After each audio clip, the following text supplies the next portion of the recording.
मुद्दा संवेदनशीलता है ही है, महत्वपूर्ण भी बड़ा है, तो चर्चा का विषय इस नज़रिए तो बहुत है कि इस कमीशन भी बन गए, FIR भी हो गई, कोर्टां 'ਚ भी केस चल गए, पर लोगों को हुण लगन लग पिया कि जिस तरह 1984 का केस सीगा, 1984 की घटना सी, उस तरह ये भी एक बीते की घटना ही ना बन के रह जाए।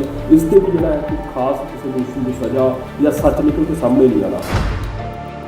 जी कमीशन की रिपोर्ट सी वो पब्लिक डोमेन च नहीं आई सी, इस करके मैं सोचा कि ये एक किताब के तौर पर पब्लिक के सामने आए ताकि पब्लिक को पता लग सके कि ये सारी ये पिछे बैकग्राउंड की सी, कौन कौन जिम्मेवार सन ये।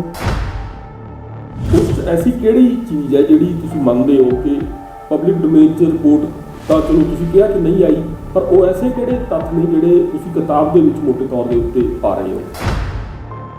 अहम मुद्दा सी जिहड़ा माफ़ी दी गई सी राम रहीम, वो मेरे हिसाब नाल मेरी सोच के मुताबिक वो एक बहुत वड्डा इंस्ट्रूमेंटल सी ये जिहड़ियां बेदबी दीयां कार्रवाइयां हुई। जो तुसीं किताब च जिक्र कर रहे हो कि तुहानूं लगदा है कि इहदा सिरा जिहड़ा बेअदबी दा किते ना किते राम रहीम की माफ़ी नाल जुड़दा है? बिल्कुल जुड़दा जी, ओहदी माफ़ी नाल। एजुटेशन हो गई सिखां वालों जो माफ़ी मिली तो फिर वह काउंटर प्रोडक्टिव होया, तो ये सारिया गल्लां दा एनालाइज करके मेरे हिसाब नाल वो मेन रीजन मुद्दा बनता है कि बेदबी जिहड़ी हुई वो करवाई गई जिहड़ी। इस थां ते लिखते हो the CM house was kept in loop that night, यानी कि 14-15 के विचकारली रात से जो गोली चलती है तो फिर नरकसर से 2 व्यक्ति मारे जाते हैं, तो कोटकपूरे काफ़ी जड़े जख्मी होते हैं। उस तुसीं फोन कॉलों की भी गल की है, SMS की भी गल की है, काफ़ी कुछ तुसीं कहा कि तुहाडी अखां चों लंघिया ते तां तुसीं रिपोर्ट दे विच पाया अपने उस तो इलावा भी कोई ऐसा तत्थ, ऐसा फैक्ट या ऐसी कोई गल रह गई, वो ऐसी किहड़ी चीज़ है गोली कांड की जिहड़ी इत्थे लिबर्टी लैके लिखी है तुसीं? तो DGP ने लिखा जी मैनू चीफ मिनिस्टर साहब ने पूछा भी उत्थे की हालात ने और तू की कर रहे, ना तो DGP साहब ये दस दें कि उत्थे की हालात सी जो उस वक्त राज मुख्यमंत्री ने दसे सी, तो ना ही उन्होंने दसिया कि मैं की एक्शन लै रहा, ना ही चीफ मिनिस्टर साहब ने इसका जिक्र किया। तो मेरे एक सवाल जिहड़े ने मैं अपनी किताब के उन्होंने आंसर भी मंगया है कि इन्होंने दोनों पब्लिक के सामने आके दसना चाहिए कि उस दिन इन्होंने रात में की गलबात हुई, DGP ने चीफ मिनिस्टर को की इनफॉर्म किया, चीफ मिनिस्टर साहब ने उन्होंने की हुक्म दिते। जिहड़ी बहबल कलां सवाए एक कांस्टेबल नूं कोई सट्टा लगिया सी, किसी नूं होर पुलिस अफसर नूं कोई स्ट्रीट भी नहीं आया, उत्थे कोई कारण मेरे हिसाब नाल नहीं सीगा गोली चलाउण दा, उत्थे कोई ऐसी सिचुएशन ही नहीं सी, उत्थे इन्ने बंदे नहीं सी हैगे कि जिहड़ा इन्हां नूं जान दा पुलिस नूं खतरा बणिया सी। बाकी सारा कुछ इन्हां ने फैब्रिकेट किया, जिहड़ियां अग्गां भी लाइयां इन्हां ने वो सारियां आप लाइयां ने। कुछ कोर्ट्स के केसिस के बारे मेरा जिक्र है उस किताब के विच, मैं समझदा है कि कोर्ट्स की जिहड़ी इंटरफेरेंस जिहड़ी है ना वो थोड़ी जी कोई एक्सट्रा ऑर्डनरी रही है, आम वांगू नहीं सी। टाइमिंग जिहड़ी हैगी है बड़ी मिथ के चुनी गई है किताब रिलीज़ करने की। चोणां सिर दे उत्ते ने चोण जाब्ते का ऐलान हो चुका है, तो महज 20-25 दिनों तो पहला किताब दे के चोण माहौल के विच किसी नूं फायदा है किसी नूं नुकसान पहुँचाने की कोशिश की जा रही। टाइमिंग का सवाल सब तो पहला, ये मेरा सवाल कल्ले का नहीं है, मेरे ख्याल च ये हर उस व्यक्ति का सवाल होएगा जिहड़ा वाबस्ता है इस मामले नाल। पंजाब देख रहे दर्शकों का स्वागत है। दर्शकों मैं तुहाडा होस्ट नील भलिंदर सिंह। पंजाब विच बेअदबी ते गोलीकांड नूं लैके सियासत भी बहुत ज़्यादा सरगर्म रही है, तो धार्मिक तौर के उत्ते तां इह मुद्दा संवेदनशील है ही। पंजाब विधान सभा दीयां चोणां होण जा रहीआं ने, इस दौरान मन्निया जा रहा है कि यह मुद्दा दोबारा फिर चर्चा च आ सकता है। मुद्दा भावें चर्चा च आवे ना आवे, पर बेअदबी का मसला हुण तक हल नहीं होया, इंसाफ मिलना दूर की गल है। गोलीकांड का भी इस तरह ही मन्निया जाता है कि यह भी एक बीते की गल बन के ना किते रह जाए मसला। इस मुद्दे के उत्ते बकायदा तौर पर पंजाब की कैप्टन अमरिंदर सिंह की अगवाई वाली सरकार ने कमीशन बनाया सी इंक्वायरी, तो जिसकी रिपोर्ट भी बकायदा तौर पर उत्ते जिहड़ी हैगी पंजाब विधान सभा के अंदर टेबल करके उसके उत्ते कार्रवाई की गई सी, ते जिस तो बाद वख-वख केस भी दर्ज होए ने ते वो केस अदालत का हुण विशा बने हुए ने। इस इन्ने वड्डे संवेदनशील ते इस तरह के महत्वपूर्ण मुद्दे नूं लैके एक किताब जिहड़ी है वो हुण सामने आ रही है, 1-2 दिनों के अंदर वो पब्लिक डोमेन च होएगी। अहम गल यह है कि वो किताब लिखण वाले उस कमीशन के मुखी ने, जिहड़ा कमीशन मैं हुणे जिक्र किया है कि जस्टिस रणजीत सिंह कमीशन, सो जाहिर है कि जस्टिस रणजीत सिंह ही इस किताब के लेखक ने। जस्टिस रणजीत सिंह इस वक्त साडे नाल बने हुए ने। जज साहब सत श्री अकाल जी। सत श्री अकाल। ਜਿਵੇਂ ਮੈਂ ਕਿਹਾ ਹੈ ਕਿ ਇਹ ਮੁੱਦਾ ਸੰਵੇਦਨਸ਼ੀਲ ਤਾਂ ਹੈ ਹੀ ਹੈ, ਮਹੱਤਵਪੂਰਨ ਵੀ ਬੜਾ ਹੈ ਤੇ ਚਰਚਾ ਦਾ ਵਿਸ਼ਾ ਇਸ ਨਜ਼ਰੀਏ ਤੋਂ ਬਹੁਤ ਹੈ ਕਿ ਇਸ 'ਚ ਕਮਿਸ਼ਨ ਵੀ ਬਣ ਗਏ, FIR ਵੀ ਹੋ ਗਈਆਂ, ਕੋਰਟਾਂ 'ਚ ਵੀ ਕੇਸ ਚੱਲ ਗਏ, ਪਰ ਲੋਕਾਂ ਨੂੰ ਹੁਣ ਲੱਗਣ ਲੱਗ ਪਿਆ ਕਿ ਜਿਸ ਤਰ੍ਹਾਂ 1984 ਦਾ ਕੇਸ ਸੀਗਾ, 1984 ਦੀ ਘਟਨਾ ਸੀ, ਉਸੇ ਤਰ੍ਹਾਂ ਇਹ ਵੀ ਇੱਕ ਬੀਤੇ ਦੀ ਘਟਨਾ ਹੀ ਨਾ ਬਣ ਕੇ ਰਹਿ ਜਾਵੇ। ਇਸ ਤੇ ਵੀ ਜਿਹੜਾ ਹੈ ਕੁਝ ਖਾਸ ਕਿਸੇ ਦੋਸ਼ੀ ਨੂੰ ਸਜ਼ਾ ਜਾਂ ਸੱਚ ਨਿਕਲ ਕੇ ਸਾਹਮਣੇ ਨਹੀਂ ਆਣਾ। ਸਵਾਲ ਇਸੇ ਚੋਂ ਨਿਕਲਦਾ ਹੈ ਕਿ ਤੁਹਾਨੂੰ ਕੀ ਇਸੇ ਜ਼ਰੂਰਤ ਲਈ ਹੀ ਇਸੇ ਨੂੰ ਮੁੱਖ ਰੱਖ ਕੇ ਹੀ ਕਿਤਾਬ ਲਿਖਣੀ ਪਈ, ਇਹ ਦਾ ਸੈਕਰੀਲੇਜ ਜੋ ਤੁਹਾਡੀ ਕਿਤਾਬ ਦਾ ਨਾਮ ਹੈ? ਇਸ ਤਰ੍ਹਾਂ ਦੀ ਗੱਲ ਕਿ ਜਿਹੜੀ ਕਮਿਸ਼ਨ ਦੀ ਰਿਪੋਰਟ ਸੀ ਹਾਂਜੀ, ਉਹ ਪਬਲਿਕ ਡੋਮੇਨ 'ਚ ਨਹੀਂ ਆਈ ਸੀ ਜੀ। ਉਹ ਲੋਕਾਂ ਦੇ ਮੌਕਾ ਨਹੀਂ ਮਿਲਿਆ, ਲੋਕਾਂ ਦੇ ਸਾਹਮਣੇ ਆ ਨਹੀਂ ਸਕਿਆ ਕਿ ਕੀ ਸੱਚ ਸੀ ਉਹਦੇ 'ਚ, ਕੀ ਤੱਥ ਸਨ ਉਹਦੇ 'ਚ, ਕੀ ਫੈਕਟ ਸੀ ਉਹਦੇ 'ਚ।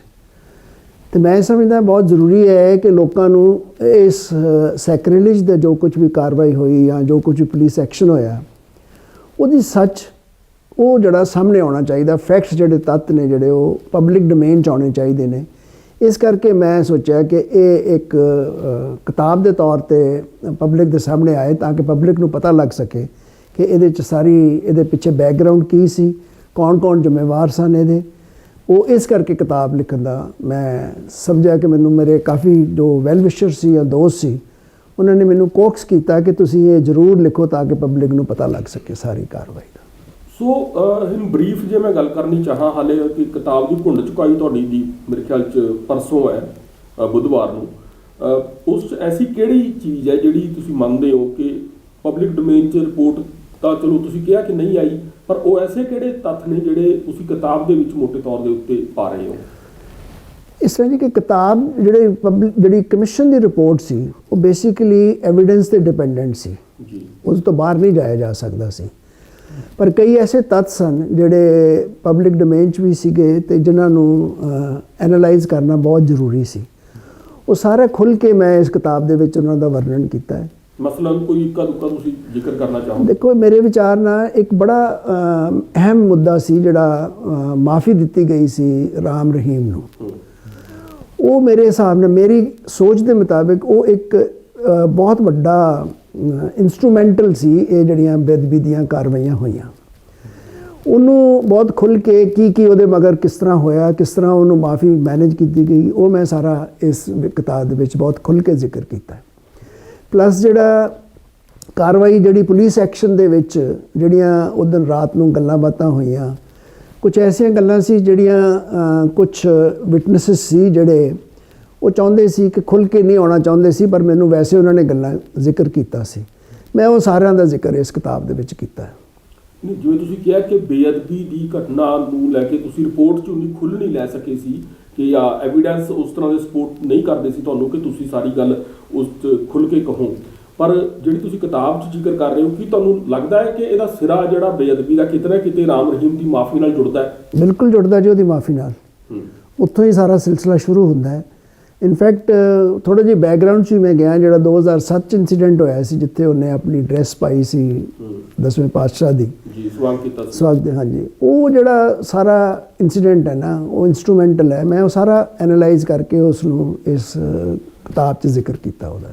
ਜੀ, ਪਰ ਫਿਰ ਵੀ ਮੈਂ ਚਾਹਾਂਗਾ ਕਿ ਅਗਰ ਤੁਸੀਂ ਥੋੜ੍ਹਾ ਜਿਹਾ ਹੋਰ ਇਹਦੇ 'ਚ ਖੁੱਲ੍ਹ ਕੇ ਦੱਸੋ ਕਿ ਕਿਉਂਕਿ ਸਵਾਲ ਬੜਾ ਇੰਪੋਰਟੈਂਟ ਹੈ। ਹੁਣ ਤੱਕ ਇਹ ਦੰਦ ਕਥਾ ਦੇ ਤੌਰ ਦੇ ਉੱਤੇ ਤਾਂ ਚੱਲਦਾ ਹੁੰਦਾ ਸੀਗਾ, ਜਾਂ ਕੋਈ ਨਾ ਕੋਈ ਸਾਡੇ ਵਰਗਾ ਪੱਤਰਕਾਰ ਆਪਣੀ ਰਿਪੋਰਟ ਦੇ ਵਿੱਚ ਕਿਤੇ ਨਾ ਕਿਤੇ ਪਾ ਦਿੰਦਾ ਸੀ ਕਿ ਇਹਦੀਆਂ ਤਾਰਾਂ ਜੁੜਦੀਆਂ ਨੇ ਰਾਮ ਰਹੀਮ ਨਾਲ, ਜਾਂ ਭਾਈ ਹਰਜਿੰਦਰ ਸਿੰਘ ਮਾਝੀ ਇੱਕ ਨੇ ਜਿਹਨਾਂ ਦੇ ਦੀਵਾਨ ਲਾਏ ਸੀਗੇ ਕੁਝ ਦਿਨ ਪਹਿਲਾਂ ਹੀ ਗੁਰਜਵਾਰ ਸਿੰਘ ਵਾਲਾ ਦੇ ਆਸ-ਪਾਸ ਜਾ ਕੇ ਕਿ ਉੱਥੇ ਕੋਈ ਲੋਕਰ ਟੁੱਟੇ ਮਿਲੇ ਸੀ। ਉਹ ਕੁਝ ਚੀਜ਼ਾਂ ਉਸ ਤਰ੍ਹਾਂ ਦਾ ਜੁੜਦੀਆਂ ਨੇ, ਪਰ ਜਿਸ ਤਰ੍ਹਾਂ ਤੁਹਾਡੇ ਵਰਗੀ ਸ਼ਖਸੀਅਤ ਆਪਣੀ ਕਿਤਾਬ ਦੇ ਵਿੱਚ ਆਪਣੇ ਜੋ ਤੁਹਾਡੇ ਨਾਮ ਦੇ ਉੱਤੇ ਛਪ ਰਹੀ ਹੈ ਤੇ ਤੁਹਾਡਾ ਇੱਕ ਇੰਡੀਪੈਂਡੈਂਟ ਪ੍ਰੋਜੈਕਟ ਦੇ ਰੂਪ 'ਚ ਆਪਾਂ ਸਮਝਾਂਗੇ ਕਿ ਆਏਗੀ ਉਹਦੇ 'ਚ ਕਿਸ ਵੱਡੇ ਦਾਅਵੇ ਨਾਲ ਤੁਸੀਂ ਇਹ ਗੱਲ ਸਾਬਤ ਕਰਨ ਜਾ ਰਹੇ ਹੋ ਜਾਂ ਰੱਖਣ ਜਾ ਰਹੇ ਹੋ ਕਿ ਬੇਅਦਬੀ ਦੇ ਪਿੱਛੇ ਜਿਹੜੀ ਰਾਮ ਰਹੀਮ ਦੀ ਮਾਫੀ ਸੀ, ਜਾਂ ਫਿਲਮਾਂ ਦੀ ਆਗਿਆ ਮਿਲਣੀ ਪੰਜਾਬ ਦੇ ਵਿੱਚ, ਜਾਂ ਕਿ ਮਾਫੀ ਦੀ ਚਿੱਠੀ ਅਕਾਲ ਤਖਤ ਸਾਹਿਬ ਜਾਣੀ, ਫਿਰ ਮਾਫੀ ਵਾਪਸ ਹੋਣੀ?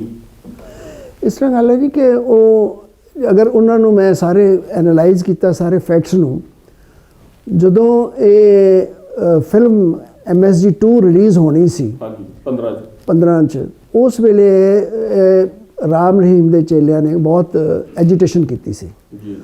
ਉਸ ਵੇਲੇ ਦੀ ਜਿਹੜੀ ਅਗਰ ਉਹਨਾਂ ਨੂੰ ਫੈਕਟਸ ਨੂੰ ਦੇਖਿਆ ਜਾਵੇ ਤੇ ਉਹਨਾਂ ਨੇ ਸੁਖਬੀਰ ਬਾਦਲ ਜਿਹੜੇ ਉਸ ਵੇਲੇ ਡਿਪਟੀ ਚੀਫ ਮਿਨਿਸਟਰ ਸੀਗੇ, ਉਹਨਾਂ ਨੇ ਜਾ ਕੇ ਉਹਨਾਂ ਨਾਲ ਵਾਅਦਾ ਕੀਤਾ ਸੀ ਕਿ 2 ਦਿਨਾਂ ਵਿੱਚ ਮੈਂ ਤੁਹਾਡਾ ਮਸਲਾ ਹੱਲ ਕਰ ਦਿਆਂਗਾ। ਉਹਨਾਂ ਨੇ ਐਜੀਟੇਸ਼ਨ ਖਤਮ ਕਰਤੀ ਸੀ ਤੇ ਵਿਦਿਨ 2 ਦਿਨ ਬਾਅਦ ਹੀ ਉਹ ਮਾਫੀ ਹੋ ਗਈ ਸੀ ਤੇ ਮਾਫੀ ਹੋ ਕੇ ਫਿਲਮ ਰਿਲੀਜ਼ ਹੋ ਗਈ ਸੀ।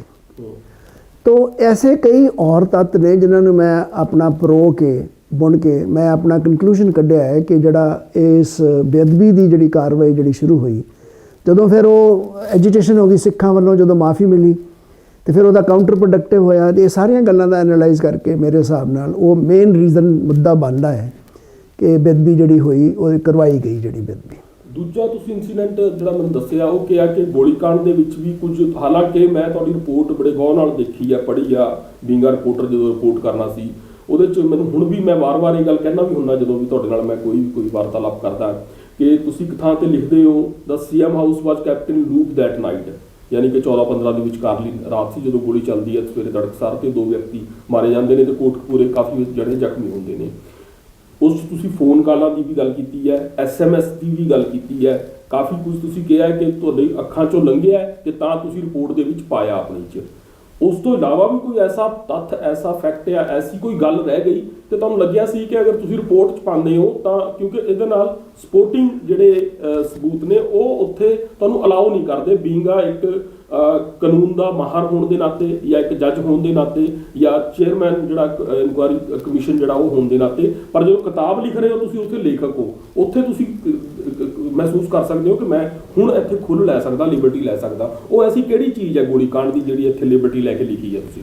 ਗੋਲੀकांड ਦੇ ਵਿੱਚ ਇਸ ਤਰ੍ਹਾਂ ਗੱਲ ਹੈ ਜੀ ਕਿ ਉਸ ਰਾਤ ਨੂੰ ਕਾਫੀ ਕਨਵਰਸੇਸ਼ਨ ਹੋਈ ਸੀ ਡਿਪਟੀ ਕਮਿਸ਼ਨਰ ਦੇ ਵਿੱਚ ਤੇ ਚੀਫ ਮਿਨਿਸਟਰ ਆਫਿਸ ਦੇ ਵਿੱਚ ਜਾਂ ਚੀਫ ਮਿਨਿਸਟਰ ਸਾਹਿਬ ਨਾਲ ਵੀ ਜੀ। ਉਸ ਵੇਲੇ ਦੇ ਡਿਪਟੀ ਕਮਿਸ਼ਨਰ ਦੀ ਗੱਲਬਾਤ DGP ਨਾਲ ਵੀ ਹੋਈ ਸੀ। ਉਸ ਵੇਲੇ ਦੀ DGP ਨੇ ਜੋ ਮੇਰੇ ਸਾਹਮਣੇ ਆਪਣਾ ਬਿਆਨ ਦਿੱਤਾ ਸੀ, ਸੁਮੇਧ ਸੈਣੀ ਨੇ ਉਹਦਾ ਕੰਕਲੂਜਨ ਕੱਢ ਕੇ ਜਾਂ ਚੀਫ ਮਿਨਿਸਟਰ ਸਾਹਿਬ ਨਾਲ ਜਿਹੜੀ ਉਹਦੀ ਗੱਲਬਾਤ ਹੋਈ ਉਹਨੇ ਜ਼ਿਕਰ ਕੀਤਾ ਉਹਦਾ, ਤੇ ਕਈ ਐਸੇ ਪੋਜ਼ਰ ਸੀ ਉਹਨਾਂ 'ਚ ਗੱਲਾਂ 'ਚੋਂ ਨਿਕਲਦੇ ਜਿਹਦਾ ਆਨਸਰ ਜਿਹੜਾ ਸੀ ਨਾ ਉਹ ਦੇਣਾ ਬਣਦਾ ਸੀ DGP ਸੁਮੇਧ ਸੈਣੀ ਦਾ ਵੀ ਤੇ ਉਸ ਵੇਲੇ ਦੇ ਚੀਫ ਮਿਨਿਸਟਰ ਸਾਹਿਬ ਦਾ। ਉਹ ਉਹਨਾਂ ਨੇ ਕੋਈ ਅੱਗੇ ਇਸ ਦੋਨਾਂ ਨੇ ਅੱਗੇ ਉਹਨੂੰ ਕਾਰਵਾਈ ਨਹੀਂ ਚਲਾਇਆ। ਮਸਲਨ ਜਿਸ ਤਰ੍ਹਾਂ ਕਿ DGP ਨੇ ਲਿਖਿਆ ਜੀ ਮੈਨੂੰ ਚੀਫ ਮਿਨਿਸਟਰ ਸਾਹਿਬ ਨੇ ਪੁੱਛਿਆ ਵੀ ਉੱਥੇ ਕੀ ਹਾਲਾਤ ਨੇ ਔਰ ਤੂੰ ਕੀ ਕਰ ਰਿਹਾ, ਨਾ ਤਾਂ DGP ਸਾਹਿਬ ਇਹ ਦੱਸਦੇ ਨੇ ਕਿ ਉੱਥੇ ਕੀ ਹਾਲਾਤ ਸੀ ਜੋ ਉਸ ਵਕਤ ਰਾਜ ਨੂੰ ਮੁੱਖ ਮੰਤਰੀ ਨੂੰ ਦੱਸੇ ਸੀ, ਤੇ ਨਾ ਹੀ ਉਹਨਾਂ ਨੇ ਦੱਸਿਆ ਕਿ ਮੈਂ ਕੀ ਐਕਸ਼ਨ ਲੈ ਰਿਹਾ, ਨਾ ਹੀ ਚੀਫ ਮਿਨਿਸਟਰ ਸਾਹਿਬ ਨੇ ਇਸ ਦਾ ਜ਼ਿਕਰ ਕੀਤਾ। ਤੇ ਮੇਰੇ ਇੱਕ ਸਵਾਲ ਜਿਹੜੇ ਨੇ ਮੈਂ ਆਪਣੀ ਕਿਤਾਬ ਦੇ ਵਿੱਚ ਉਹਨਾਂ ਦਾ ਆਨਸਰ ਵੀ ਮੰਗਿਆ ਹੈ ਕਿ ਇਹਨਾਂ ਨੂੰ ਦੋਨਾਂ ਨੂੰ ਪਬਲਿਕ ਦੇ ਸਾਹਮਣੇ ਆ ਕੇ ਦੱਸਣਾ ਚਾਹੀਦਾ ਹੈ ਕਿ ਉਸ ਦਿਨ ਇਹਨਾਂ ਰਾਤ ਨੂੰ ਕੀ ਗੱਲਬਾਤ ਹੋਈ, DGP ਨੇ ਚੀਫ ਮਿਨਿਸਟਰ ਨੂੰ ਕੀ ਇਨਫੋਰਮ ਕੀਤਾ, ਚੀਫ ਮਿਨਿਸਟਰ ਸਾਹਿਬ ਨੇ ਉਹਨੂੰ ਕੀ ਹੁਕਮ ਦਿੱਤੇ। ਜਿਹੜੀ ਸੂਨ ਦੇਅਰ ਆਫਟਰ ਜਦੋਂ ਡਿਪਟੀ ਕਮਿਸ਼ਨਰ ਨਾਲ ਗੱਲ DGP ਦੀ ਹੁੰਦੀ ਹੈ ਤੇ ਉਸ ਤੋਂ ਬਾਅਦ ਅਰਲੀ ਮਾਰਨਿੰਗ 'ਚ ਉੱਥੇ ਗੋਲੀ ਚੱਲ ਜਾਂਦੀ ਹੈ ਜਿਹਦੇ ਨਾਲ ਕੋਟਕਪੂਰੇ ਚੌਂਕ 'ਚ ਖਾਲੀ ਹੋ ਜਾਂਦਾ ਤੇ ਉਸ ਤੋਂ ਬਾਅਦ ਬਾਈਬਲ ਕਲਾਂ। तो ये सारिया गल्लां नूं मैं कोरिलेट करके अपना कंक्लूजन लिखे ने किताब दे विच जी।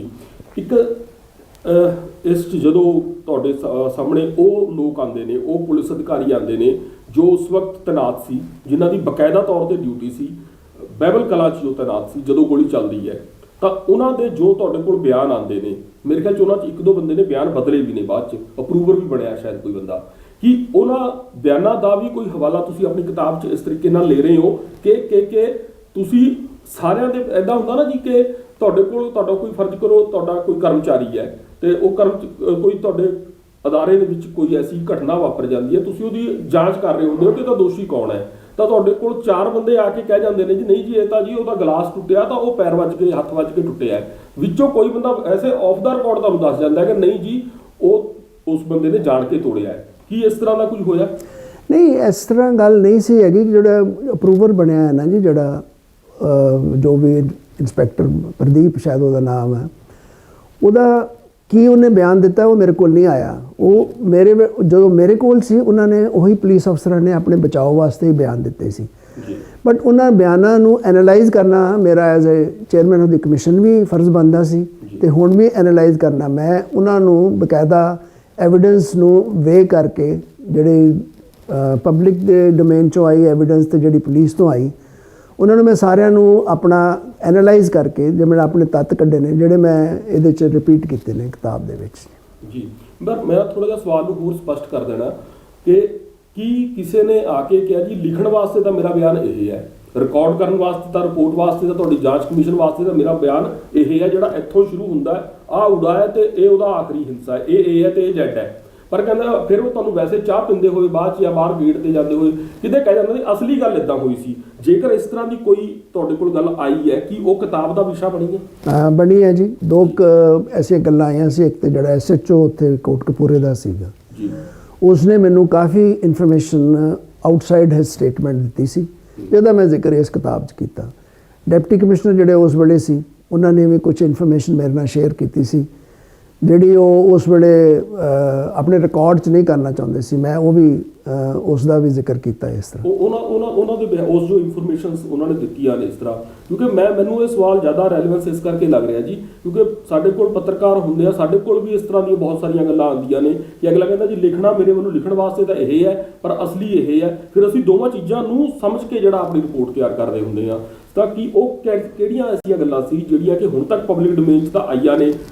ਕਹਿ ਰਹੇ ਚਰਨਜੀਤ ਸ਼ਰਮਾ ਮੰਨ ਲਓ ਕਹਿੰਦੇ ਨੇ ਜਿਹੜੇ ਕਿ ਮੁੱਖ ਤੌਰ ਦੇ ਉੱਤੇ ਅਗਵਾਈ ਕਰ ਰਹੇ ਸੀ, ਉਹ ਕਹਿੰਦੇ ਨੇ ਕਿ ਸਾਨੂੰ ਖਤਰਾ ਹੋ ਗਿਆ ਆਪਣੇ ਆਪ ਨੂੰ, ਅਸੀਂ ਸੈਲਫ ਡਿਫੈਂਸ ਦੇ ਵਿੱਚ ਜਿਹੜਾ ਹੈਗਾ ਗੋਲੀ ਚੱਲੀ ਹੈ। ਉਹ ਅੱਗੇ ਜਾ ਕੇ ਇਹ ਕਹਿੰਦੇ ਨੇ ਜਿਹੜਾ ਹੁਣ ਤਾਜ਼ਾ ਉਹਨਾਂ ਨੇ ਕਿਹਾ ਹੈ ਕਿ ਸਾਨੂੰ ਨਹੀਂ ਪਤਾ ਸਾਡੇ ਚੋਂ ਗੋਲੀ ਕਿਹਨੇ ਚਲਾਤੀ ਹੈ, ਸਾਡੇ ਚੋਂ ਚਲਾਈ ਹੈ, ਕਿਸ ਨੇ ਚਲਾਈ ਹੈ, ਕਿਹੜੀ ਰਫਲ ਚੋਂ ਚੱਲੀ ਹੈ, ਕਿੱਦਾਂ ਹੋਈ ਹੈ, ਪਰ ਸੈਲਫ ਡਿਫੈਂਸ 'ਚ ਸਾਡੀ ਜਾਨ ਤੇ ਬਣ ਆਈ ਸੀ। ਤਾਂ ਕੀ ਇਸ ਤਰ੍ਹਾਂ ਇਸ ਗੱਲ 'ਚ ਕਿੰਨੀ ਬਿਲਕੁਲ ਇਹ ਗੱਲ ਗਲਤ ਹੈ ਜੀ।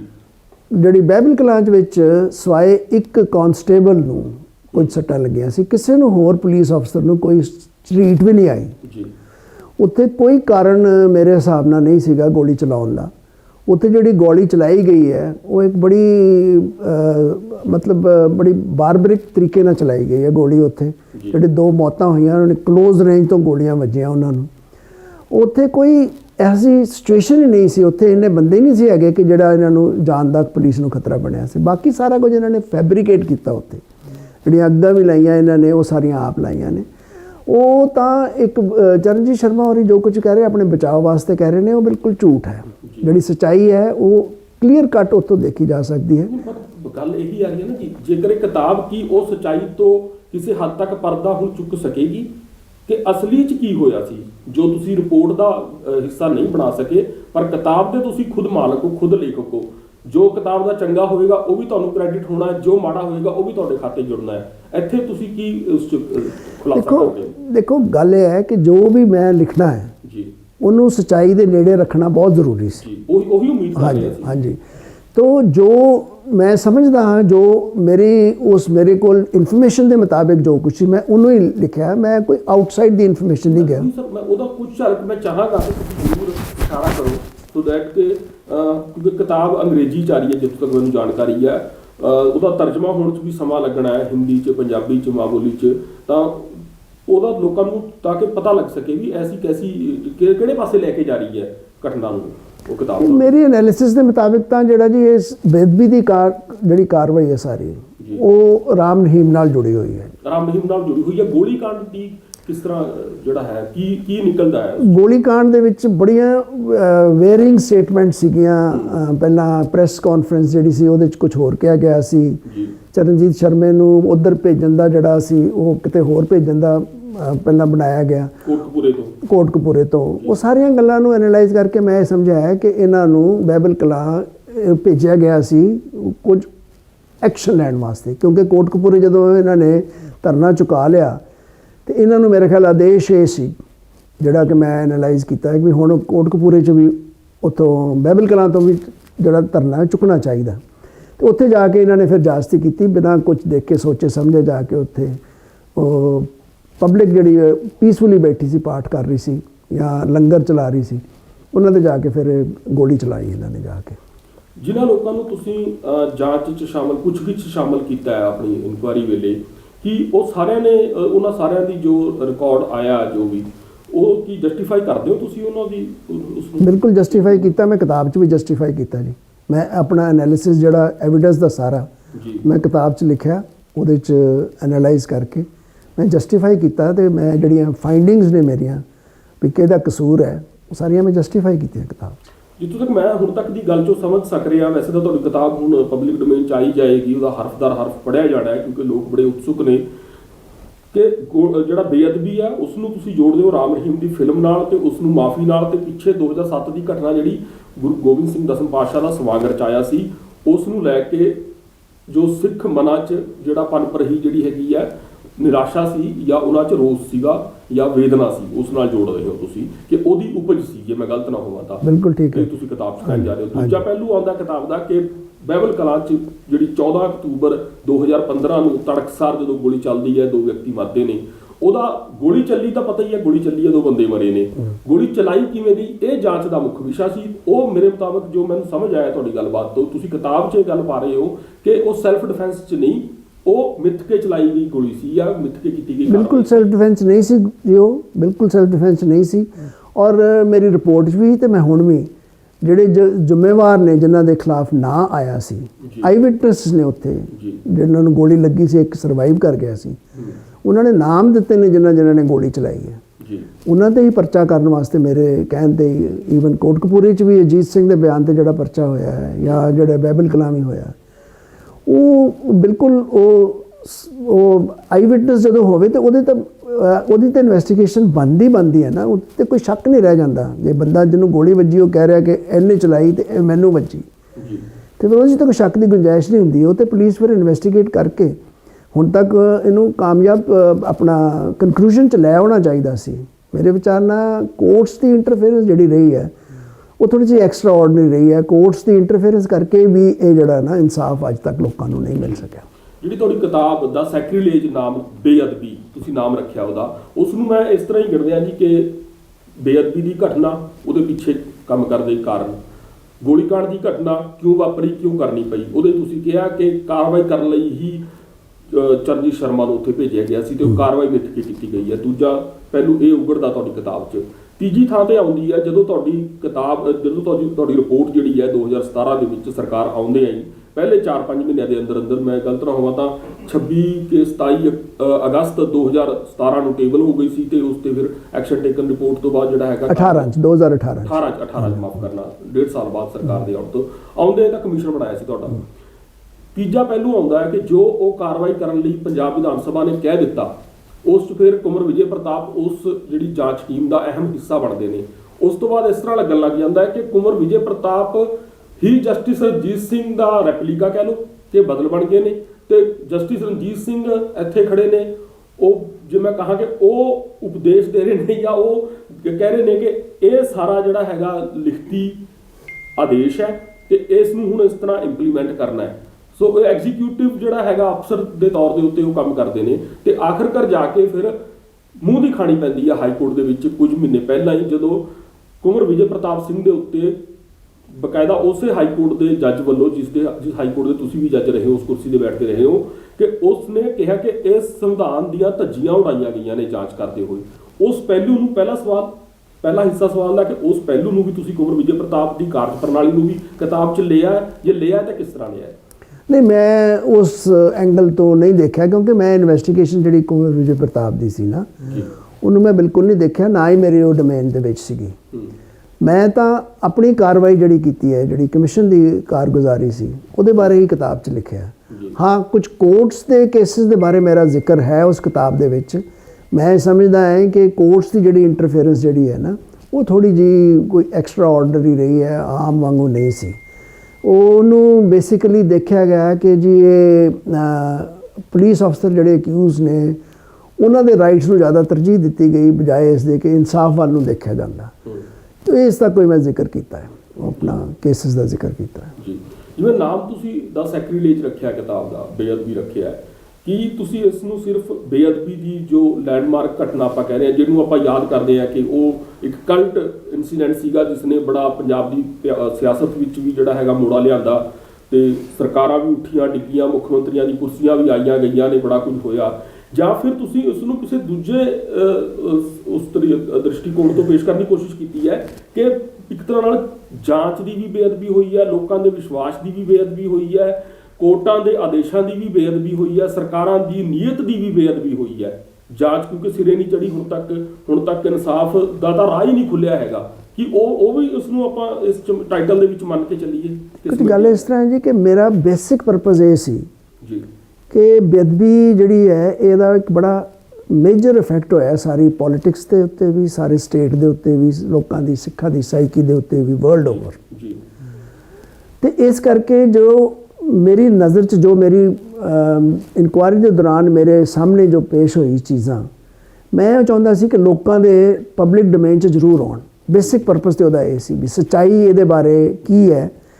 ਜਿਹੜੀ ਮੈਂ ਕਨਕਲੂਸ਼ਨ ਕੱਢੇ ਨੇ on basis of sorry evidence ਜਾਂ ਜਿਹੜੀ ਮੇਰੇ ਕੋਲ ਮਟੀਰੀਅਲ ਸੀਗਾ, ਪਲੱਸ ਮੈਂ ਹੋਰ ਵੀ ਸਰਚ ਕਰਕੇ ਜੋ ਵੀ ਪਬਲਿਕ ਡੋਮੇਨ 'ਚ ਸੀਗਾ ਉਹ ਵੀ ਉੱਥੇ ਪਾਉਣ ਦੀ ਕੋਸ਼ਿਸ਼ ਕੀਤੀ ਕਿਤਾਬ ਦੇ ਵਿੱਚ, ਤਾਂ ਕਿ ਇੱਕ ਇਕੱਠੇ ਤੌਰ ਦੇ ਉੱਤੇ ਇਹ ਸਾਰਾ ਜਿਹੜਾ ਨਾ ਜੋ ਮਟੀਰੀਅਲ ਹੈ ਨਾ ਉਹ ਲੋਕਾਂ ਦੇ ਪਬਲਿਕ ਡੋਮੇਨ ਦੇ ਵਿੱਚ ਲੋਕਾਂ ਦੀ ਨੌਲੇਜ 'ਚ ਆ ਸਕੇ। ਜੀ। ਔਰ ਬਾਕੀ ਜਿਹੜੀਆਂ ਹੋਰ ਮੇਰਾ ਕੋਈ ਹੋਰ ਪਰਪਸ ਨਹੀਂ ਸੀ, ਕਿਉਂਕਿ ਮੇਰਾ ਕਮਿਸ਼ਨ ਦਾ ਪਰਪਸ ਸੀ ਸੱਚਾਈ ਜਾਣਨਾ, ਲੋਕਾਂ ਸਾਹਮਣੇ ਸੱਚਾਈ ਲਿਆਉਣਾ। ਉਹ ਜਦੋਂ ਮੈਂ ਵੇਖਿਆ ਕਿ ਉਹ ਪੂਰੀ ਤਰ੍ਹਾਂ ਤੇ ਲੋਕਾਂ ਦੇ ਪਬਲਿਕ ਡੋਮੇਨ 'ਚ ਆਈ ਨਹੀਂ, ਤੇ ਇਸ ਕਰਕੇ ਮੈਂ ਸੋਚਿਆ ਕਿ ਇਹਨੂੰ ਇੱਕ ਕਿਤਾਬ ਦੀ ਸ਼ਕਲ 'ਚ ਲਿਆ ਕੇ ਲੋਕਾਂ ਦੇ ਸਾਹਮਣੇ ਪੇਸ਼ ਕੀਤਾ ਜਾਵੇ, living it for them to ਜੱਜ ਕਿ ਕੀ ਸੱਚ ਹੈ, ਕੀ ਉਹ ਸਮਝਦੇ ਨੇ ਕਿੱਥੋਂ ਤੱਕ ਸੱਚ ਹੈ ਇਹ ਸਾਰੀ ਗੱਲ। ਜੀ। ਪਰ ਜੱਜ ਸਾਹਿਬ ਤੁਸੀਂ ਖੁਦ ਜੱਜ ਰਹੇ ਹੋ, ਵੱਖ-ਵੱਖ ਕੋਰਟਾਂ 'ਚ, ਹਾਈ ਕੋਰਟ 'ਚ ਵੀ ਰਹੇ ਹੋ।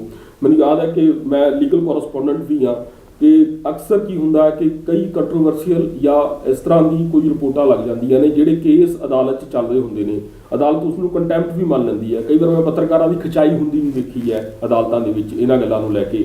ਪਰ ਤੁਸੀਂ ਇਸੇ ਜਿਹੜਾ ਕਮਿਸ਼ਨ ਨੂੰ ਹੈੱਡ ਕੀਤਾ ਹੈ, ਤੁਹਾਡੀ ਰਿਪੋਰਟ ਦੇ ਉੱਤੇ ਮੁੜ ਕੇ ਜਿਨ੍ਹਾਂ ਦੇ ਉੱਤੇ ਉਂਗਲ ਚੁੱਕੀ ਗਈ ਹੈ, ਤੁਸੀਂ ਹੁਣ ਇੰਟਰਵਿਊ 'ਚ ਵੀ ਉਂਗਲ ਚੁੱਕੀ ਹੈ, ਚਰਨਜੀਤ ਸ਼ਰਮਾ ਹੋਣ ਜਾਂ ਪਰਮਰਾਜ ਸਿੰਘ ਉਮਰਾ ਨੰਗਲ ਹੋਣ, ਸੁਮੇਰ ਸਿੰਘ ਸੈਣੀ ਹੋਣ, ਉਸ ਤੋਂ ਬਾਅਦ ਤੁਸੀਂ ਉਸ ਵਕਤ ਦੇ ਜਿਹੜੇ ਨੇ ਮੁੱਖ ਮੰਤਰੀ ਪ੍ਰਕਾਸ਼ ਸਿੰਘ ਬਾਦਲ, ਗ੍ਰਹਿ ਮੰਤਰੀ ਸੁਖਬੀਰ ਸਿੰਘ ਬਾਦਲ, ਸਾਰਿਆਂ ਨੂੰ ਹੀ ਤੁਸੀਂ ਲਪੇਟਿਆ ਵਿੱਚ ਕੀਤਾ, ਕਿਉਂਕਿ ਜ਼ਿੰਮੇਵਾਰ ਉਹ ਸੀਗੇ ਲਾ ਐਂਡ ਆਰਡਰ ਦੇ ਸਾਰੀ ਸਟੇਟ ਦੇ ਵਿੱਚ। ਉਹ ਸਾਰੇ ਹੁਣ ਕੋਈ ਜ਼ਮਾਨਤ ਲੈ ਕੇ ਬੈਠਾ ਹੋਇਆ, ਕੋਈ ਜ਼ਮਾਨਤ ਦੀ ਕੋਸ਼ਿਸ਼ ਕਰ ਰਿਹਾ, ਕੋਈ ਬਰੀ ਹੋ ਗਿਆ, ਕੋਈ ਬਰੀ ਹੋਣ ਦੀ ਕੋਸ਼ਿਸ਼ ਕਰ ਰਿਹਾ। ਸਰਕਾਰ ਆਪਣੇ ਵੱਲੋਂ ਭਾਵੇਂ ਸਿੱਧੇ ਮਨ ਨਾਲ ਹੈ ਭਾਵੇਂ ਅਸਿੱਧੇ ਮਨ ਨਾਲ ਜਿਹੜਾ ਹੈਗਾ ਉਹ ਕੋਸ਼ਿਸ਼ ਕਰ ਰਹੀ ਹੈ ਕਿ ਉਹ ਸਜ਼ਾਵਾਂ ਦਵਾ ਦੇਵੇ। ਕਿ ਲੱਗਦਾ ਨਹੀਂ ਕਿ ਕਿਤਾਬ ਵੀ ਆਪਣੇ ਆਪ 'ਚ ਕੰਟੈਂਪਟ ਹੈ? ਜਦੋਂ ਅਦਾਲਤ ਦੇ ਵਿੱਚ ਸਾਰੇ ਕੇਸ ਚੱਲਦੇ ਨੇ ਉਸ ਵਕਤ ਇਹ ਚੀਜ਼ ਤੁਸੀਂ ਇਸ ਤਰ੍ਹਾਂ ਪਬਲਿਕ ਡੋਮੇਨ 'ਚ ਰੱਖ ਰਹੇ ਹੋ? ਨਹੀਂ, ਕਿਤਾਬ ਦੇ ਵਿੱਚ ਮੈਂ ਤਾਂ ਕੰਟੈਂਪਟ ਤੇ ਕੋਈ ਨਹੀਂ, ਮੈਂ ਤਾਂ ਇੱਕ ਆਪਣੀ ਸੱਚਾਈ ਬਿਆਨ ਕਰ ਰਿਹਾ ਜੋ ਮੇਰੇ ਪਰ ਚਲੋ ਜੀ, ਤੁਹਾਡਾ ਸਵਾਲ ਪਹਿਲਾਂ ਤੁਹਾਡਾ ਆਨਸਰ ਆ ਜਾਵੇ। ਨਹੀਂ, ਮੈਂ ਤਾਂ ਇੱਕ ਸੱਚਾਈ ਬਿਆਨ ਕਰ ਰਿਹਾ ਜੋ ਮੇਰੇ ਨਜ਼ਰ ਨਾਲ ਇੱਕ ਸੱਚਾਈ ਹੈ ਜੀ। ਮੈਂ ਤਾਂ ਕੋਈ ਇਹ ਨਹੀਂ ਕਹਿ ਰਿਹਾ ਕਿ ਕੋਰਟ ਦੇ ਵਿੱਚ ਜਿਹੜਾ ਕੋਰਟ ਦੇ ਜਿਹੜੇ ਫੈਸਲੇ ਨੇ ਉਹ ਤਾਂ ਡਿਪੈਂਡ ਕਰਦਾ ਨਾ ਐਵੀਡੈਂਸ ਦੇ ਉੱਤੇ ਕਿ ਕੀ ਪੁਲਿਸ ਇਨਵੈਸਟੀਗੇਸ਼ਨ ਦੇ ਦੌਰਾਨ ਕੀ ਐਵੀਡੈਂਸ ਕਲੈਕਟ ਕਰਦੀ ਹੈ ਤੇ ਕੀ ਐਵੀਡੈਂਸ ਕੋਰਟ ਦੇ ਕੋਲ ਪੇਸ਼ ਕਰਦੀ ਹੈ। ਜੀ। ਕੰਟੈਂਪਟ ਇਹਦੇ ਹਿਸਾਬ ਨਾਲ, ਮੇਰੇ ਹਿਸਾਬ ਨਾਲ ਤਾਂ ਕੋਈ ਕੰਟੈਂਪਟ ਕੋਈ, ਨਾਲੇ ਕੰਟੈਂਪਟ ਦੇ ਵਿੱਚ ਮੈਨੂੰ ਕੋਈ ਐਡਾ ਡਰ ਵੀ ਨਹੀਂ ਹੈਗਾ। ਕੰਟੈਂਪਟ ਜਿਹੜੀ ਹੈ ਇੱਕ ਕੋਈ ਇੰਟੈਂਸ਼ਨਲ ਕੋਈ ਕਿਸੇ ਨੂੰ ਡਿਫੇਮ ਕਰਨਾ ਜਾਂ ਇੰਟਰਫੇਰੈਂਸ ਇਨ ਜੁਡੀਸ਼ੀਅਲ ਪ੍ਰੋਸੈਸ ਕਰਨਾ ਹੈਗਾ। ਇਸ ਕਿਤਾਬ ਦੇ ਵਿੱਚ ਕੋਈ ਇਹੋ ਜਿਹੀ ਗੱਲ ਨਹੀਂ ਹੈਗੀ ਜਿਹਦੇ ਨਾਲ ਕਿ ਮਤਲਬ ਕਿ ਕੋਈ ਜੁਡੀਸ਼ੀਅਲ ਇੰਟਰਫੇਰੈਂਸ ਜਾਂ ਕੋਈ ਐਸੀ ਹੋਣ ਦੀ ਸੰਭਾਵਨਾ ਹੈ। ਕਿੰਨੇ ਸਫ਼ੇ ਨੇ ਜੀ ਟੋਟਲ ਕਿਤਾਬ ਦੇ? 400 ਦੇ ਕਰੀਬ ਸਫ਼ੇ ਨੇ ਜੀ ਕਿਤਾਬ ਦੇ ਵਿੱਚ। ਹਾਂਜੀ। ਪਰ ਦੇਖੋ 400 ਦੇ ਕਰੀਬ ਸਫ਼ੇ ਲਿਖਣ ਵਾਸਤੇ ਜੋ ਮਟੀਰੀਅਲ ਤੁਹਾਨੂੰ ਮਿਲਿਆ ਜਾਂ ਤੁਹਾਨੂੰ ਤੁਹਾਡੇ ਜ਼ਿਹਨ 'ਚ ਹੋਏਗਾ ਜਾਂ ਤੁਹਾਡੇ ਕੋਲ ਉਹ ਫਾਈਲਾਂ 'ਚ ਹੋਏਗਾ ਜਿਹੜੀਆਂ ਕਮਿਸ਼ਨ ਦੇ ਮੁਖੀ ਵਜੋਂ ਤੁਹਾਡੇ ਕੋਲ ਆਈਆਂ ਨੇ, ਪਰ ਤੁਹਾਨੂੰ ਉਹ ਸਾਰਾ ਕੁਝ ਜਾਣਨ ਦਾ ਮੌਕਾ ਤਾਂ ਹੀ ਮਿਲ ਰਿਹਾ ਨਾ ਜੇਕਰ ਅਮਰਿੰਦਰ ਸਿੰਘ ਹੋਣੀ ਜਿਹਨਾਂ ਨੂੰ ਤੁਸੀਂ ਰਿਪੋਰਟ ਹੈਂਡਓਵਰ ਕਰਦੇ ਹੋ, ਇਹ ਇਤਿਹਾਸਕ ਫੋਟੋ ਤੁਹਾਡੇ ਪਈ ਹੈ ਕਿ ਤੁਹਾਨੂੰ ਜਿਹੜਾ ਹੈਗਾ ਉਸ ਕਮਿਸ਼ਨ ਦਾ ਮੁਖੀ ਬਣਾਇਆ ਗਿਆ ਸੀ। ਪਰ ਲੱਗਦਾ ਨਹੀਂ ਕਿ ਜਦੋਂ ਤੱਕ ਸਰਕਾਰ ਦੇ ਕੋਲ ਜਾਂ ਅਦਾਲਤ ਦੇ ਵਿੱਚ ਮਾਮਲਾ, ਮੈਂ ਫਿਰ ਉਸੇ ਸਵਾਲ ਨੂੰ ਹੋਰ ਥੋੜਾ ਖੋਲ ਕੇ ਕਰ ਰਿਹਾ ਕਿ ਉਸੇ ਬਦੌਲਤ ਤੁਹਾਨੂੰ ਮਿਲਿਆ ਜੇਕਰ ਤੁਹਾਡੀ ਉਹ ਜ਼ਿੰਮੇਵਾਰੀ ਲਾਈ ਗਈ ਸੀ। ਹੁਣ ਨਹੀਂ ਲੱਗਦਾ ਕਿ ਇਹਦੇ 'ਚ ਕਿ ਤੁਹਾਨੂੰ ਹੱਲ ਨਹੀਂ ਇਸ ਰੂਪ 'ਚ ਸਾਹਮਣੇ ਲਿਆਉਣੀ ਚਾਹੀਦੀ ਸੀ ਕਿਤਾਬ? ਕਿਉਂਕਿ ਉਹ ਸਵਾਲ ਨੇ ਕਿ ਜਿਹੜੇ ਉੱਠਣੇ, ਮੈਨੂੰ ਲੱਗਦਾ ਕਿ ਹੋ ਸਕਦਾ ਕਿ ਜਿਨ੍ਹਾਂ ਵਾਸਤੇ ਨੁਕਸਾਨ ਹੋਏਗੀ ਕਿਤਾਬ। ਕੋਈ ਮੈਨੂੰ ਐਸੀ ਡਿਗਰੀ ਤੇ ਵੀ ਸੁਖਬੀਰ ਸਿੰਘ ਬਾਦਲ ਨੇ ਟਿੱਪਣੀ ਕੀਤੀ ਸੀ ਕਿ ਤੁਹਾਡੀ ਡਿਗਰੀ ਨਕਲੀ ਹੈ, ਤੁਸੀਂ ਉਹ ਵੀ ਕੋਰਟ, ਮੇਰੇ ਖਿਆਲ ਜੇ ਮੈਂ ਗਲਤ ਨਾ ਹੋਵਾਂ ਸੁਪਰੀਮ ਕੋਰਟ ਚੱਲ ਰਿਹਾ ਕਿਉਂਕਿ ਕੋਵਿਡ ਪ੍ਰੋਟੋਕੋਲ ਕਰਕੇ ਸੁਣਵਾਈਆਂ ਨਹੀਂ ਹੋ ਰਹੀਆਂ, ਪਰ ਕਾਫੀ ਤੁਸੀਂ ਗੰਭੀਰਤਾ ਨਾਲ ਲੜਦੇ। ਵੈਸੇ ਵੀ ਕਿਸੇ ਇੱਕ ਜੱਜ ਰਹੇ ਬੰਦੇ ਨੂੰ ਇਹ ਕਹਿ ਦਿੱਤਾ ਜਾਵੇ ਕਿਸੇ ਵੱਡੇ ਪੋਲੀਟੀਸ਼ੀਅਨ ਵੱਲੋਂ ਕਿ ਤੇਰੀ ਤਾਂ ਡਿਗਰੀ ਜਾਲੀ ਹੈ, ਤੂੰ ਤਾਂ ਜੱਜ ਹੀ ਨਕਲੀ ਹੈ, ਬਹੁਤ ਜ਼ਿਆਦਾ ਮੇਰੇ ਖਿਆਲ 'ਚ ਗੰਭੀਰ ਤਾਂ ਹੈ ਹੀ ਹੈ, ਬੜਾ ਨਮੋਸ਼ੀਜਨਕ ਵੀ ਵਿਸ਼ਾ ਬਣ ਜਾਂਦਾ ਹੈ। ਪਰ ਅਗਲੇ ਹੁਣ ਇਹ ਵੀ ਕਹਿਣਗੇ ਕਿ ਤੁਹਾਨੂੰ ਜੋ ਮੌਕਾ ਇੱਕ ਸਰਕਾਰ ਦੀ ਡਿਊਟੀ ਨਿਭਾਉਂਦੇ ਹੋਏ, ਸਰਕਾਰੀ ਸਰਵਿਸਿਜ਼ ਲੈ ਕੇ ਅਵੇਲ ਕਰਦੇ ਹੋਏ ਮਿਲਿਆ, ਉਹਨੂੰ ਤੁਸੀਂ ਪਰਸਨਲ ਯੂਜ਼ ਵਾਸਤੇ ਯੂਜ਼ ਕਰਦੇ ਹੋ, ਕਿਉਂਕਿ ਤੁਹਾਡੇ ਰਿਸ਼ਤੇਦਾਰੀਆਂ 'ਚ ਬਹੁਤ ਸਾਰੇ ਲੋਕ ਪਾਰਟੀਆਂ 'ਚ ਵੀ, ਸਿਆਸਤਦਾਨ ਵੀ ਨੇ, ਇਲੈਕਸ਼ਨ ਲੜ ਵੀ ਰਹੇ ਨੇ, MLA ਰਹੇ ਵੀ ਨੇ, ਬਹੁਤ ਕੁਝ ਹੈ। ਨਹੀਂ, ਮੈਂ ਤਾਂ ਇਹਨੂੰ ਕੋਈ ਪੋਲੀਟੀਕਲ ਐਂਗਲ ਤੋਂ ਨਹੀਂ ਦੇਖਦਾ। ਮੈਂ ਤਾਂ ਤੁਹਾਨੂੰ ਜਿਸ ਤਰ੍ਹਾਂ ਦੱਸਿਆ ਹੈ ਕਿ ਮੇਰਾ ਏਮ ਤਾਂ ਇਹੀ ਹੈ ਕਿ ਸੱਚਾਈ ਜਿਹੜੀ ਹੈ, ਜਿਹੜੇ ਫੈਕਟ, ਜਿਹੜੇ ਤੱਥ ਨੇ, ਉਹ ਪਬਲਿਕ ਡੋਮੇਨ 'ਚ ਆਉਣ, ਲੋਕਾਂ ਦੇ ਸਾਹਮਣੇ ਆ ਸਕਣ। ਉਹਦਾ ਇਹ ਏਮ ਹੈ, ਕੋਈ ਹੋਰ ਏਮ ਨਹੀਂ ਹੈਗਾ ਇਸ ਦਾ। ਔਰ ਮੈਨੂੰ ਇਸ ਦੀ ਕੋਈ ਸ਼ੰਕਾ ਨਹੀਂ ਹੈਗੀ ਕਿ ਕੋਈ ਇਸ ਨੂੰ ਕਿਸ ਤਰ੍ਹਾਂ ਦੇਖਦਾ ਹੈ ਜਾਂ ਤੁਸੀਂ ਇਸ ਨੂੰ ਕਿਸ ਤਰ੍ਹਾਂ ਦੇਖਦੇ ਹੋ। ਮੈਨੂੰ ਇਸ ਦੀ ਕੋਈ ਸ਼ੰਕਾ ਨਹੀਂ। ਮੈਂ ਇਹ ਸਮਝਦਾ ਸੀ ਕਿ ਮੇਰਾ ਇਹ ਫਰਜ਼ ਬਣਦਾ ਹੈ ਕਿ ਜੇ ਕੋਈ ਮੇਰੀ ਨੌਲੇਜ ਵਿੱਚ ਚੀਜ਼ਾਂ ਹੈਗੀਆਂ ਨੇ ਉਹ ਪਬਲਿਕ ਦੇ ਡੋਮੇਨ 'ਚ ਲਿਆਵਾਂ। ਇਨਫੈਕਟ ਜਿਹੜੀ ਕਮਿਸ਼ਨ ਦੀ ਰਿਪੋਰਟ ਹੈ ਉਹ ਕੋਈ ਸੀਕ੍ਰੇਟ ਨਹੀਂ, ਨਾ ਕੌਨਫੀਡੈਂਸ਼ੀਅਲ ਹੈ ਜੀ। ਉਹ ਤਾਂ ਪਬਲਿਕ 'ਚ ਡੋਮੇਨ 'ਚ ਹੈਗੀ ਹੈ, ਉਹ ਪੇਸ਼ ਕੀਤੀ ਗਈ, ਉੱਤੇ ਡਿਬੇਟ ਹੋਈ। ਤਾਂ ਉਹਦੇ 'ਚ ਕੋਈ ਇਹ ਗੱਲ ਨਹੀਂ ਹੈਗੀ ਕਿ ਮੈਂ ਕੋਈ ਐਸੀ ਕੋਈ ਸੀਕ੍ਰੇਟ ਗੌਰਮੈਂਟ ਦੀ ਹੈਗੀ ਜਿਹੜੀ ਮੈਂ ਉਹਨੂੰ ਯੂਟੀਲਾਈਜ਼ ਕੀਤਾ ਨੇ। ਉਹ ਤਾਂ ਇਹ ਸੀ ਕਿ ਗੌਰਮੈਂਟ ਦੀ ਜਿਹੜੀ ਕਮਿਸ਼ਨ ਦੀ ਰਿਪੋਰਟ ਸੀ ਉਹ ਲੋਕਾਂ ਦੇ ਸਾਹਮਣੇ ਨਹੀਂ ਆ ਸਕੀ ਤੇ ਜਿਹੜੀ ਕਿਤਾਬ ਦੇ ਰੂਪ ਵਿੱਚ ਆ ਸਕਦੀ ਹੈ ਹੁਣ। ਜਸਟਿਸ ਰਣਜੀਤ ਸਿੰਘ ਜੀ, ਮੇਰਾ ਆਖਰੀ ਸਵਾਲ ਹੈ। ਇੱਕ ਵੱਡਾ ਸਵਾਲ ਜਿਹੜਾ ਹੈਗਾ ਸਭ ਤੋਂ ਪਹਿਲਾਂ ਉੱਠਣਾ, ਮੈਂ ਆਖਰ 'ਚ ਪੁੱਛ ਰਿਹਾ ਇਹ ਇੰਟਰਵਿਊ ਦੇ, ਕਿਉਂਕਿ ਮੈਂ ਪਹਿਲਾਂ ਬੇਸਵਾਦੀ ਨਹੀਂ ਕਰਨਾ ਚਾਹੁੰਦਾ ਸੀ ਆਪਣੇ ਇੰਟਰਵਿਊ ਨੂੰ, ਇਸ ਵਾਰਤਾਲਾਪ ਨੂੰ। ਲੋਕਾਂ ਨੇ ਕਹਿਣਾ ਟਾਈਮਿੰਗ ਜਿਹੜੀ ਹੈਗੀ ਆ ਬੜੀ ਮਿੱਥ ਕੇ ਚੁਣੀ ਗਈ ਹੈ ਕਿਤਾਬ ਰਿਲੀਜ਼ ਕਰਨ ਦੀ। ਚੋਣਾਂ ਸਿਰ ਦੇ ਉੱਤੇ ਨੇ, ਚੋਣ ਜ਼ਾਬਤੇ ਦਾ ਐਲਾਨ ਹੋ ਚੁੱਕਾ ਹੈ ਤੇ ਮਹਿਜ 20-25 ਦਿਨਾਂ ਤੋਂ ਪਹਿਲਾਂ ਕਿਤਾਬ ਦੇ ਕੇ ਚੋਣ ਮਾਹੌਲ ਦੇ ਵਿੱਚ ਕਿਸੇ ਨੂੰ ਫਾਇਦਾ ਹੈ, ਕਿਸੇ ਨੂੰ ਨੁਕਸਾਨ ਪਹੁੰਚਾਉਣ ਦੀ ਕੋਸ਼ਿਸ਼ ਕੀਤੀ ਜਾ ਰਹੀ। ਟਾਈਮਿੰਗ ਦਾ ਸਵਾਲ ਸਭ ਤੋਂ ਪਹਿਲਾਂ, ਇਹ ਮੇਰਾ ਸਵਾਲ ਇਕੱਲੇ ਦਾ ਨਹੀਂ ਹੈਗਾ ਮੇਰੇ ਖਿਆਲ 'ਚ, ਇਹ ਹਰ ਉਸ ਵਿਅਕਤੀ ਦਾ ਸਵਾਲ ਹੋਏਗਾ ਜਿਹੜਾ ਵਾਬਸਤਾ ਹੈ ਇਸ ਮਾਮਲੇ ਨਾਲ। ਦੇਖੋ ਗੱਲ ਇਸ ਤਰ੍ਹਾਂ ਜੀ, ਇਹ ਤਾਂ ਸਰਕਮਸਟੈਂਸਿਸ ਨਾਲ ਇਸ ਟਾਈਮ ਇਸ ਤਰ੍ਹਾਂ ਆ ਗਿਆ। ਅਦਰਵਾਈਜ਼ ਇਹ ਜਿਹੜੀ ਕਿਤਾਬ ਹੈ ਅੱਜ ਤੋਂ ਮੈਂ 1 ਸਾਲ ਤੋਂ ਪਹਿਲਾਂ ਦਾ ਲਿਖ ਰਿਹਾ। ਕੋਈ ਇਸ ਏਮ ਨਹੀਂ ਸੀ ਕਿ ਇਹਨੂੰ ਇਸ ਤਰ੍ਹਾਂ ਕੀਤਾ ਜਾਵੇ। ਮੇਰਾ ਏਮ ਸੀ ਕਾਫੀ ਦੇਰ ਪਹਿਲਾਂ ਲਿਆਉਂਦਾ, ਕੁਝ ਐਡਮਿਨਿਸਟ੍ਰੇਟਿਵ ਡਿਫਿਕਲਟੀਜ਼ ਕਰਕੇ ਜਿਹੜੀ ਹੈ ਨਾ ਇਹ ਥੋੜਾ ਮਹੀਨਾ 2 ਮਹੀਨੇ ਥੋੜੀ ਡਿਲੇ ਹੋ ਗਈ, ਇਸ ਕਰਕੇ ਇਹਨੂੰ ਇਹਦੇ ਨਾਲ ਜੋੜਿਆ ਜਾ ਰਿਹਾ। ਮੇਰਾ ਕੋਈ ਏਮ, ਮੇਰਾ ਪੋਲੀਟੀਕਲ ਏਮ ਕੋਈ ਨਹੀਂ ਹੈ ਇਹਦੇ ਨਾਲ, ਮੇਰਾ ਕਿਸੇ ਨਾਲ ਕੋਈ ਸ਼ੰਕਾ ਨਹੀਂ। ਮੇਰਾ ਤਾਂ ਸਿਰਫ ਏਮ ਇਹੀ ਸੀ ਕਿ ਲੋਕਾਂ ਤੱਕ ਸੱਚ ਪਹੁੰਚ ਸਕੇ। ਕਿਤਾਬ ਰਿਲੀਜ਼ ਕਰਨ ਦੀ ਤਾਰੀਖ ਤੇ ਸਮਾਂ ਇੱਕ ਵਾਰ ਦੱਸ ਦਿਓ। ਜੇ ਤੁਸੀਂ ਸੱਦਾ ਸਾਡੇ ਮਾਧਿਅਮ ਰਾਹੀਂ ਦੇਣਾ ਚਾਹੋ ਤਾਂ ਉਹ ਵੀ ਦੇ ਸਕਦੇ ਹੋ ਪੱਤਰਕਾਰ ਸਾਥੀਆਂ ਨੂੰ, ਜਾਂ ਹੋਰ ਕਿਸੇ ਨੂੰ ਅਗਰ ਤੁਸੀਂ ਬੁੱਧੀਜੀਵੀਆਂ ਨੂੰ ਬੁਲਾਉਣਾ ਚਾਹੋ। ਹਾਂਜੀ, 19 ਤਰੀਕ ਨੂੰ 12:30 ਵਜੇ ਜੀ ਪ੍ਰੈਸ ਕਲੱਬ ਦੇ ਵਿੱਚ ਇਹ ਕਿਤਾਬ ਰਿਲੀਜ਼ ਹੋਣ ਜਾ ਰਹੀ ਹੈ ਤੇ ਸਭ ਨੂੰ ਮੇਰੇ ਵੱਲੋਂ ਬੇਨਤੀ ਹੈ ਕਿ ਉੱਥੇ ਦਰਸ਼ਨ ਦਿਓ ਔਰ ਇਸ ਦਾ ਲੋਕਾਂ ਤੱਕ ਸਾਡਾ ਮੈਸੇਜ ਪਹੁੰਚਾਓ ਜੀ। ਕਿਤਾਬ ਦਾ ਸੈਕਰੀਲੇਜ ਦੇ ਲੇਖਕ ਨੇ ਜਸਟਿਸ ਰਣਜੀਤ ਸਿੰਘ, ਜਿਨ੍ਹਾਂ ਨੇ ਕਿ ਗੋਲੀकांड ਤੇ ਉਸ ਦੀ ਪਿੱਠਭੂਮੀ 'ਚ ਜੋ ਵਾਪਰਿਆ ਬੇਅਦਬੀ ਦਾ ਕਾਂਡ ਸੀ, ਉਸ ਮਾਮਲੇ 'ਚ ਸਰਕਾਰੀ ਜੋ ਕਮਿਸ਼ਨ ਸੀਗਾ, ਸਰਕਾਰੀ ਕਮਿਸ਼ਨ ਤੇ ਸਰਕਾਰੀ ਆਪਾਂ ਥੋੜ੍ਹੇ ਜਿਹੇ ਕਿਸੇ ਹੋਰ ਵੇਚ ਲੈ ਜਾਂਦੇ ਆ, ਸਰਕਾਰ ਵੱਲੋਂ ਗਠਿਤ ਕੀਤਾ ਕਮਿਸ਼ਨ ਸੀਗਾ, ਉਹਦੀ ਅਗਵਾਈ ਕੀਤੀ ਹੈ ਤੇ ਉਹਨਾਂ ਨੇ ਹੁਣ ਇਹ ਕਿਤਾਬ ਦਾ ਸੈਕਰੀਲੇਜ ਆਪਣੀ ਕਿਤਾਬ ਲਿਖੀ ਹੈ, ਜਿਹਦੀ ਘੁੰਡ ਚੁਕਾਈ ਜਿਹੜੀ ਹੈਗੀ ਹੈ 19 ਜਨਵਰੀ 2022 ਨੂੰ ਪ੍ਰੈਸ ਕਲੱਬ ਸੈਕਟਰ 27 ਚੰਡੀਗੜ੍ਹ 'ਚ ਹੋਣ ਜਾ ਰਹੀ ਹੈ। ਬਾਕੀ ਇਹ ਕਿਤਾਬ ਦੇ ਉੱਤੇ ਜਿਹੜਾ ਪਬਲਿਕ ਦੀ ਕੋਈ ਪ੍ਰਤੀਕਿਰਿਆ ਆਉਂਦੀ ਹੈ ਉਸ ਤੋਂ ਬਾਅਦ ਜ਼ਰੂਰ ਸ਼ਬਦਾਂ ਦੀ ਸਾਂਝ ਜਿਹੜੀ ਹੈਗੀ ਹੈ ਦੁਬਾਰਾ ਤੁਹਾਡੇ ਨਾਲ ਪਾਵਾਂਗੇ। ਬਹੁਤ ਸ਼ੁਕਰੀਆ। ਮਿਹਰਬਾਨੀ ਜੀ, ਸ਼ੁਕਰੀਆ।